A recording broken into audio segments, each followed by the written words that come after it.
Welcome. Today, the New Jersey Academy of Family Physicians will present an introduction to the Model for Improvement and how to implement change. My name is Jessica Runyon, and I am a program manager with the NJAFP. At the conclusion of this course, viewers should be able to describe an introductory level knowledge of the Model for Quality Improvement, describe the basics of the Plan, Do, Study, Act cycle and how it is used to drive quality improvement, identify a run chart and explain how to use one to track progress, and identify the steps needed to begin driving quality improvement in your practice. This slide provides you with the 3 key questions for implementing a quality improvement initiative. When planning for an improvement initiative, consider each of these questions and make sure you can answer them clearly and concisely. This may seem unnecessary, but it is an important step.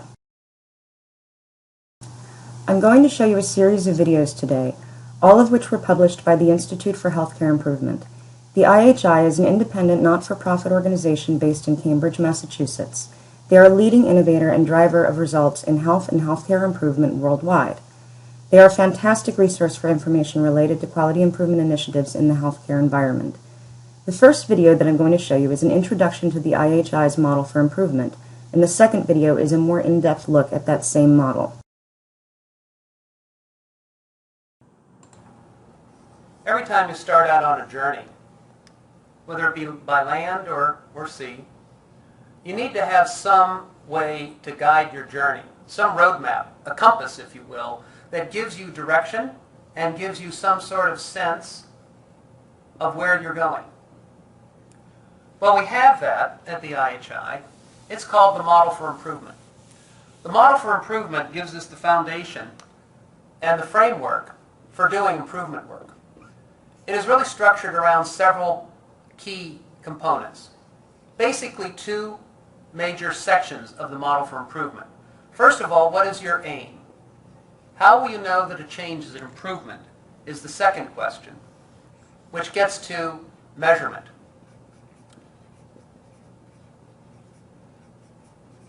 The third question deals with what changes can you actually put in place to achieve the aim. So these 3 things continually loop together. We always check ourselves against our aim. How good, by when, is typically one of the things we ask in the name statement. How good do you want to be? And then by when? It's not good enough just to say that we want to be in the top decile, top quartile, but by when? Let's give a date. The measures. Are you going to look at process and outcome measures?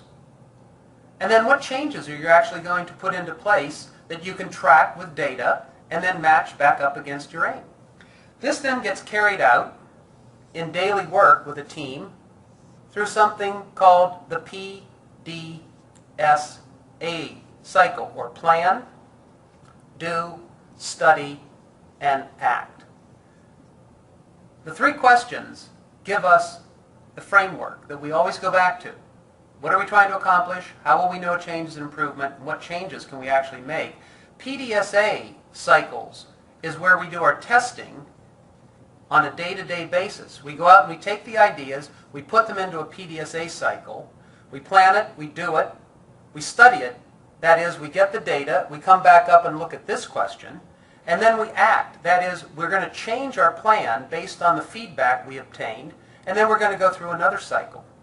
This then becomes our model and our framework for how we're going to actually carry out improvement strategies. It gives us our guide and our roadmap. Let's think about improving patient satisfaction.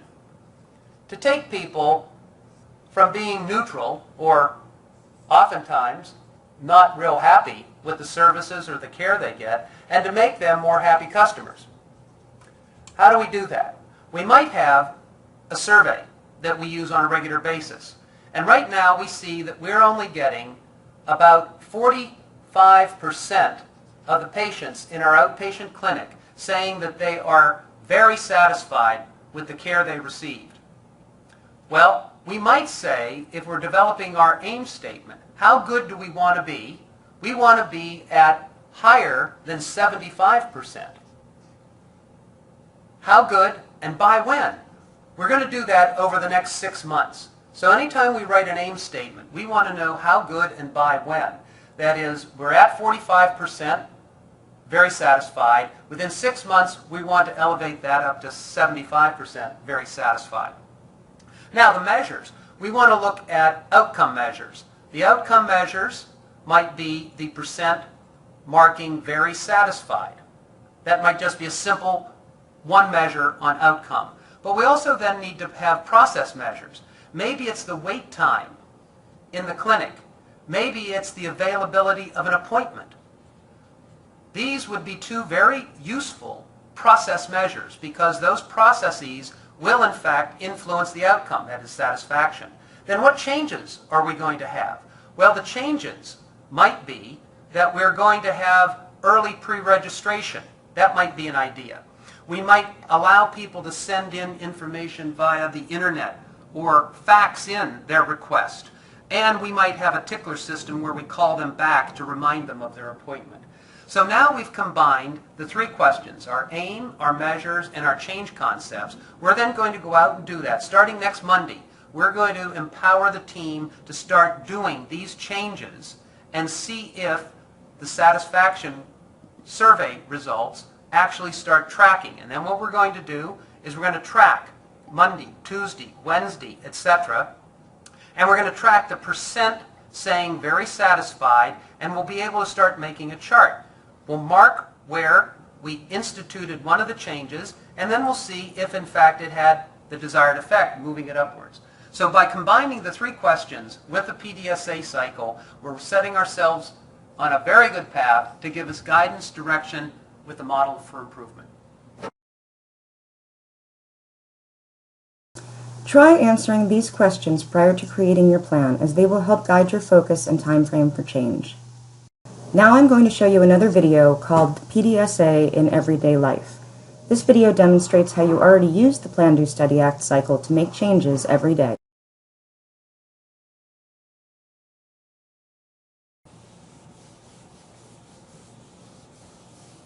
Believe it or not, every day you go through a PDSA cycle. For example, every day when you get in your car and start to go to work, you go through a PDSA cycle. You get in the car, you listen to the radio, you've planned your trip, you're heading down the road, and then you're told that in fact there is a wreck on a road that you typically use. So you've planned your journey, you're doing it, you're studying it now because you're getting feedback off the radio, and then you discover that this road is closed. So what do? You take that information, you put it into your brain, and then you say, I'm going to get off this road and I'm going to take a different route to avoid that accident. You've just gone through a PDSA cycle. Similarly, let's say that you had a sick house plant, and this plant was not doing too well. You could try a number of things. You could try more water. You could try fertilizer. You could try a bigger pot because it's root bound. You could try a variety of things. But again, you would be doing Plan, Do, Study, Act. So as we think about the PDSA cycle, it is a very simple thing, yet many people can describe it, but they've had trouble carrying them out. Historically, the PDSA cycle was developed by a gentleman by the name of Walter Schuhart.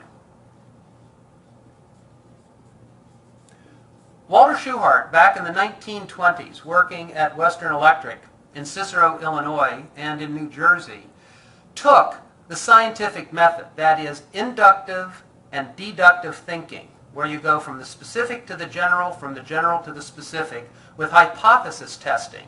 He took that scientific method and turned it into a very simple notion that when we're going to do something, we're going to plan it, do it, study, and act.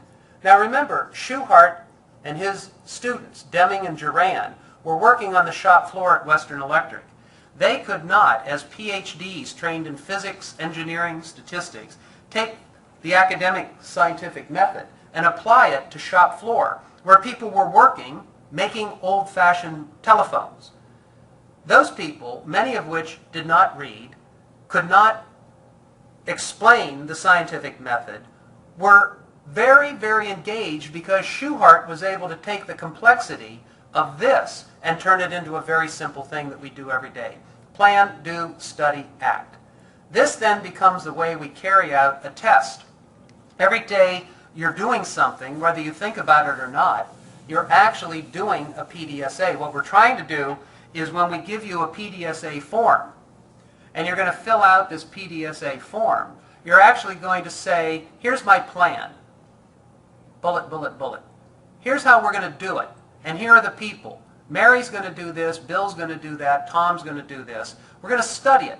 We're going to get some data, and we're going to collect it, we're going to track it, see how the process performed against that test, and then we're going to act by modifying it and come back up and plan our next cycle. PDSA is not a one-time event where you do it once and then go away. What you do is actually do these. You link them sequentially, and they move forward. Test 1, Test 2, Test 3. And so we're going to link the PDSAs starting out in small tests. You're going to start with one patient on one day, possibly.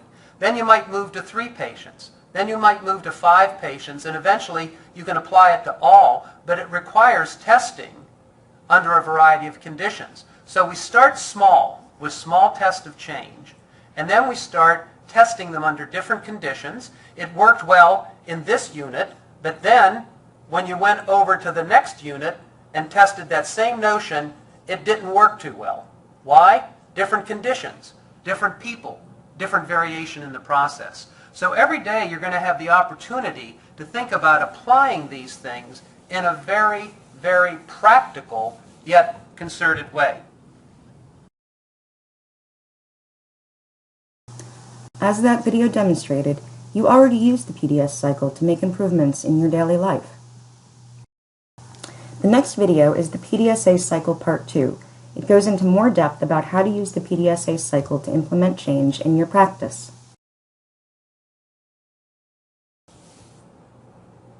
So let's apply the PDSA cycle to an actual example. Let's take, for example, discharge planning. That is, getting a patient out of the hospital on time when they were told they'd be discharged, which pleases the patient, the family, and the next set of patients that need to come in.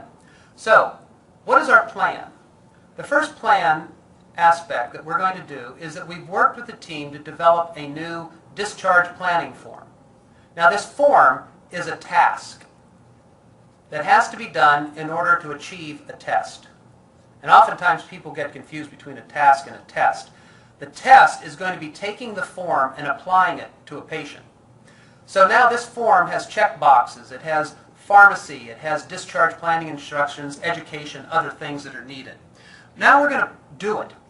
That is, on next Monday, we're going to get one of the discharge planning nurses, Tom, to take this form and apply it to 3 patients.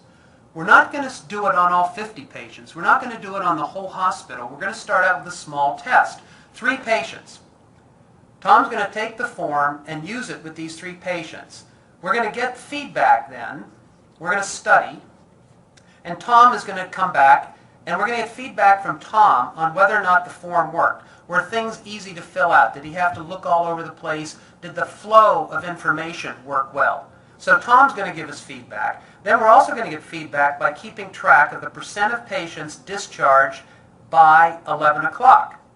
And we're going to keep this little run chart to look at our progress over time. And as we do more tests, we're going to accumulate more data. And eventually we'll be able to see if, in fact, this form and what goes with it is actually improving the percent of patients that get discharged less than 11 a.m.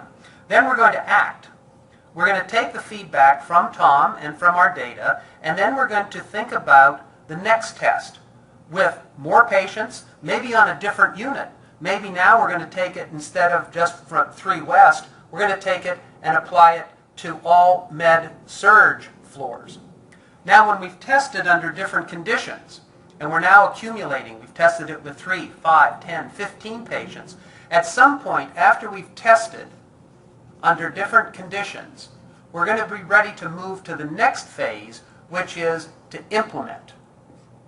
That is, implementation of the test, in this case the form, to all units. But we wouldn't want to do that until we've tested, especially under different conditions. And finally, once we've implemented, we'll be ready to engage ourselves in some spread. Let's say that we are part of a system, and that system has 3 hospitals. So we've been testing it starting on one unit, Tom's unit. Then we're going to go to this hospital. Then we're going to move to the next 2 hospitals and spread that has been tested and documented. But it all starts with our PDSA cycle and allows us to give a framework for testing one idea against a group of patients that eventually will be allowed to implement and to spread on a regular basis. It all starts with the testing of PDSA.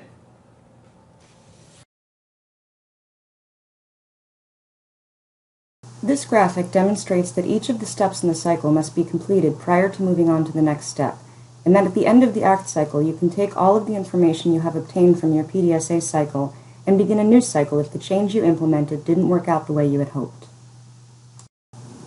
The NJAFP has created a PDSA worksheet with instructions that practices can use to implement change and track progress. Please contact your healthcare transformation specialist for more information. The next 2 videos are about using run charts to track your progress. Some of you may be asking, what is a run chart? A run chart is a graph that displays observed data over time. They can be used to visually demonstrate any data series that includes a series of measured values that occurred over a period of time.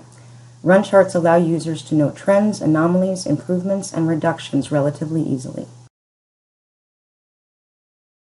One of the fundamental tools of quality improvement is being able to make a run chart to understand the variation in your process over time. A run chart is very simple. On the x-axis, we have data in some sort of chronological order. For example, Monday, Tuesday, Wednesday. It could be January, February, March. And on the y-axis, we put our measure, I'm just going to call it M, measure of interest. And that could be a percent, it could be a count, could be money. We get the data in chronological order and we plot them. We connect the dots with a line, and then we need to start figuring out how to interpret this chart. Well, we do that with several simple steps. The first step is to put a center line through the middle of the plotted dots. And this center line, sometimes called CL, for a run chart is what's called the median. Now the median is also known as the 50th percentile. It is shown mathematically as an X with a little tilde above it. We have the data plotted in time sequence. We have our center line, a form of the average, if you will, but it's the median for the run chart. Now what we're going to do is define a run. What is a run? Now a run is one or more data points on the same side of the median. So here we have one data point, here we have one. 1, 1, 1. But here we have 1, 2, 3, 4 data points. A run can be one or more data points on the same side of the center line. That's the key.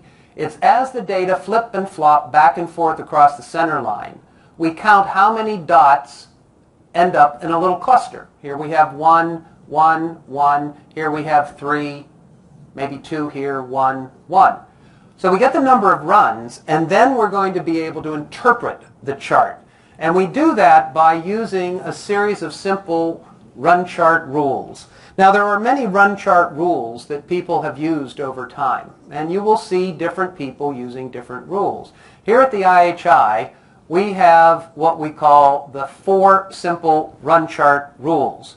They are basically a shift in the data, a trend in the data, whether you have too many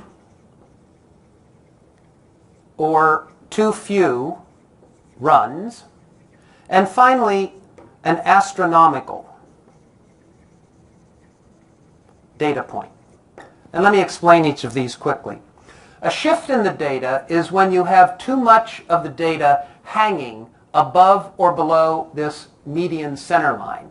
And the way we make this determination is if you have 6 or more data points hanging in a group above or below the center line, that's an indication of a shift, that the data have moved to a level and stayed there too long. So you have random, and all of a sudden you have 1, 2, 3, 4, 5, 6, and then it goes random again. This run of 6 data points in a row above the center line signals a shift, and the data have hung there for too long when they should be just randomly flipping and flopping. And you can see that there could be a shift downward as well. The second one is a trend. And while some people think that this is a downward trend or this is an upward trend, 2 data points does not make a trend. What we're looking for to get a statistical trend in the data is to have 5 data points constantly going up or constantly going down. Now, if you had data points that went up, up, up, repeat, repeat, repeat, but kept going up, you don't count the repeats, but as long as it continued its upward journey or downward journey, it's still a trend. If it went up, up, up, equal, equal, then dropped, then the trend would be canceled. All right? But a trend, and this is one a lot of people struggle with, 5 or more data points constantly going up or constantly going down. Third one requires a table. What you do is you find out how many runs you have on your chart, and then you look up in this table for the total number of data points, n, what was the low number of runs and the high number of runs. And for a given number of data points, say 20 data points, it'll tell you that you should have no fewer than X number of runs and no more than Y. And the idea here is that if data are randomly arrayed, you should see just some sort of random flipping and flopping back and forth. If you get data, again, that are hanging on one side or the other, and you only have 2 runs in your data, you're going to have not enough data that forms essentially a normal distribution.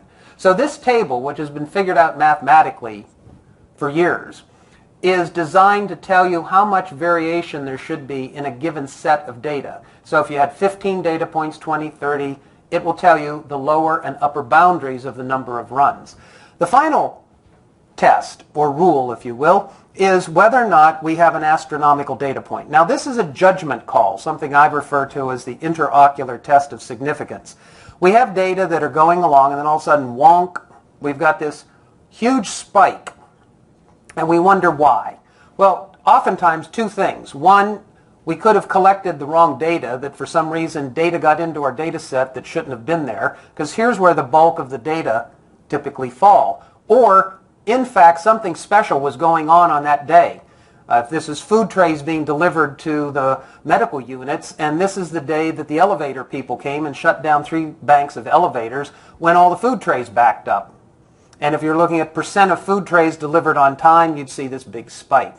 Well, an astronomical data point is not a statistical determination on a run chart. It's an eyeball test. And it's guidance that you should either look at your data or put the data on a control chart, which will be in a subsequent session, to find out if, in fact, that is truly different than the rest of the data. So there you have it, the run chart in a nutshell. You've got the elements, X and Y axis, the median, plot the data over time, figure the number of runs, and then apply the 4 simple run chart rules. Now that we have the basic components of a run chart, let's think about how we'd use this. Let me tell you a personal story. When I first started working in the quality improvement area years ago, I was living in Chicago, and I commuted 35 miles from my home to the hospital where I worked. So I would be hung up in traffic for what seemed to be an inordinate amount of time. So what did I do? I said, let's start plotting my commute time. So I'm going to do it by day, Monday, Tuesday, Wednesday, etc. Not counting weekends, work days. And on the y-axis, I'm going to plot the number of minutes it takes me to commute. 0 to, I put an upper range of about 120 minutes. Give myself some time. In Chicago, there could be some hang-ups, traffic, weather, etc. So I start plotting. Then I realized that I needed to make 2 charts. one for my morning commute, and then one for the evening commute. And at first I thought they were probably the same, but then I realized after I plotted the data that they were quite different. So let's look at the morning commute. And I start plotting my data by Monday, Tuesday, and I plot the chart, and it's going along, and I've got some variation. I'm going to put my center line, which as we know is the median, X with a tilde above it. And lo and behold, I found out that my average center line, the median time, was about 48 minutes. It was about 35 miles I had to travel. Now, what dawned on me after I did this chart was basically that it was random variation. It was stable, it was predictable. Some days it would be up, some days it would be down. But overall, it was up and down, and there were no violations of any of the rules. Not a shift, a trend, too little, too few variations, no astronomical data points. Just up and down, back and forth. And what I came to quickly realize, that while there was an average of about 48, that I was actually spending less time commuting than I thought. It was more of a mental issue. I'm stuck in traffic, and you think time is going very slowly. Not until you plot it, though, do you actually see what's happening. Then I started to think about how I could actually improve this process. So what did I do? I started coming up with my model for improvement. And I start thinking about what changes could I make. So here I have the y-axis and my x-axis and my minutes and my days along the x-axis. Right? So now I came up with this brilliant idea. I've got my average just bouncing along here at about 48 minutes. And right here is where I decided to make a change. I thought, after looking at a map, that I could take a different route. And this looked to be a less congested route than following some of the major freeways in Chicago. So I extend my center line, which is my average of about 48 minutes, the median, and now I'm going to see what happens to my commute after I made my change. So I've actually instituted a PDSA test right here. I thought this was a great idea. I plot the data, and what do I discover? That actually now I have a shift in my process because I had more than 6 data points above the median, and it was actually now taking me longer. And if I computed the average, the center line, for this new commute time, it actually took me about 55 minutes on the average. It was a failed PDSA, so what do? I don't do that route anymore, and I go back to my baseline and say, are there any other changes I could make? Extend my center line, which is my baseline, because this is my baseline data here, and now I'm going to see, can I come up with new ideas that may in fact give me what I was looking for, a lower commute time. And I would know that again by the rules. I did discover some interesting things that you run into special events. So I'm commuting, and again we'll look at the AM commute, and it was up and down, back and forth, on the average about 48 minutes. But then one day, wonk, I had this spike. It literally took me 2.5 hours to get home. And this turned out to be a rapid snowstorm that hit on Valentine's Day, and Chicago was just stuck. And it was one of those, you call home and you say, I have no idea when I'm going to get home. We had a special cause, a snowstorm. On the other hand, there was a time when I had to go in on a holiday to have a special meeting. And instead of my regular time, what we saw was a drop. And when I annotated, which is a key thing to do, you annotate your charts, put a note on it. So here I wrote snowstorm.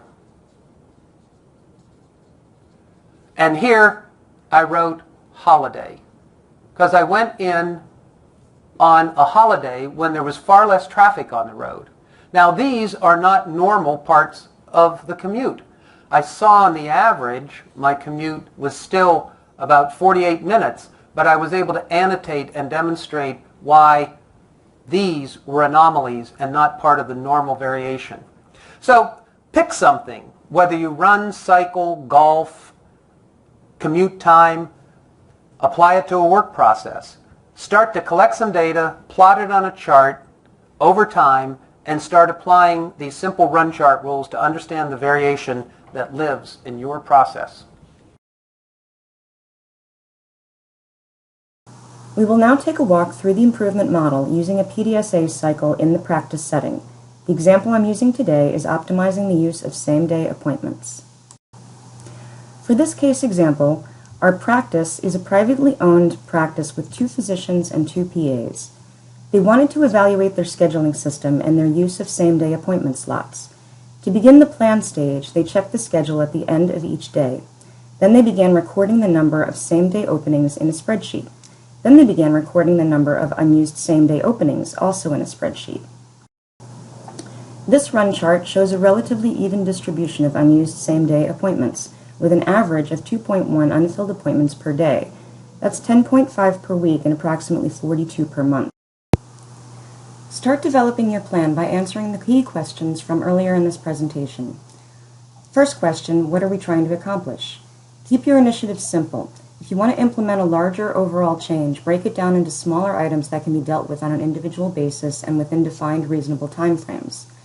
A larger goal might be we want to optimize our scheduling processes. But a better example of a smaller task is let's decrease the number of unused same-day appointments. The second question is how will we know that a change is an improvement? Determine what methods you will use to track and measure your progress with the individual tasks. For example, an Excel spreadsheet is an effective and easy method for tracking and analyzing your progress with this task. Question number 3 is what change can we make that will result in improvement? Remember to keep it simple. If the change you need to make is multifaceted, consider breaking it down into smaller, achievable tasks. Once you have identified the potential changes that you can make to achieve your goal, choose one to implement during this PDSA cycle. Example 1, we can reduce the number of available same-day appointments. Example 2, we can educate our patients on the availability of same-day appointments. Example 3, we can promote same-day appointment availability in our office, on our website, and via our patient portal. Question number 4 is how good do we want to be? In order to determine your level of progress and success with your initiative, you will need to define the extent of the improvement that you wish to achieve.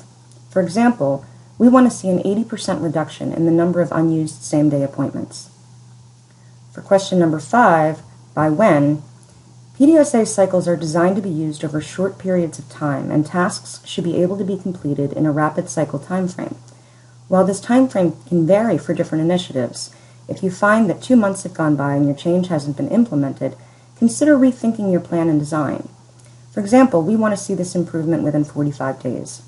Then use this time frame to break down the schedule for the individual pieces of this project, determine deadlines to have your questions answered and your plan completed, set deadlines to discuss the changes with staff and ensure adequate staff involvement, identify how long you want to track your current process for, and then determine the same for the post-implementation data. Set the deadline for making the first change and then for analyzing the data to determine the impact the change had. Lastly, define your remeasurement schedule so you can assess ongoing performance and results. When you get to the plan stage, the following items should be determined. Determine how you will collect your data and who will be responsible for collecting and maintaining it. For example, will you track all same-day appointments, only unused appointments, or a combination of both? Will you collect this data once daily or more or less frequently? Next is, in order to effectively evaluate runs and trends, collect enough data to normalize the peaks and valleys demonstrated by a run chart. In this example, 2 weeks of data is a good start and can be used to develop your plan. When it comes to recording, an example of this would be, will you keep track of the data in an Excel spreadsheet? For one change, will you decrease the number of same-day openings that your practice offers, or will you increase the amount of patient education and promotion of your same-day appointments to decrease the number of unused openings? Alternatively, change the times of the appointments to accommodate your patients' schedules. In this example, limit the impact of the initial change by decreasing the availability of same-day appointments on certain days of the week. For example, decrease the number of appointments available on Mondays and Wednesdays from 8 to 6 appointments. Follow this process for 2 weeks and then analyze the data to see what changed. If you can see a decrease in the number of unused appointments, meaning more of them were filled, but you want to see a more significant reduction, then consider decreasing the number of appointments offered on Tuesdays and Wednesdays as well. Alternatively, start a campaign aimed at increasing the use of same-day appointments by educating your patients and promoting your services. This is a great way to leverage your social media presence, utilize your portal features, and/or engage patients with text messages. You may also want to consider changing the time of the same-day appointments you offer. Patient surveys can help determine the best times for your patients. Plot the new data along with your old data in a run chart to determine the difference your change made. Annotate any outlying data points, and then review how your change impacted your practice's schedules and your patient satisfaction levels. The ACT cycle is simply that. It's when you take the information you have obtained from the other steps and you act on it. When you achieve the desired results, make the change formal. Document the new process and be sure to communicate this change effectively and clearly to all staff. Explain why you made the change, and you may also consider providing them with examples of statements that can be used to explain the change to patients. Be sure to regularly assess patient satisfaction levels to ensure that your change doesn't negatively impact your patients. And continue to periodically assess the number of unused appointments to ensure that you are offering an adequate number for your patients. Note that the average unused appointment slots dropped from 2.1 per day to 0.44 per day, an improvement well above the 80% goal. This run chart allows you to visualize the impact that the change has had on the number of unused same-day appointments over time. Insert a line to mark the point when the change was implemented so that you can easily identify the impact of the change. Adding a linear forecasting line can be helpful in visualizing the likely ongoing impact that a change will have if all variables remain the same. Let's take a look back at the key questions we posed at the beginning of this course. What are we trying to accomplish?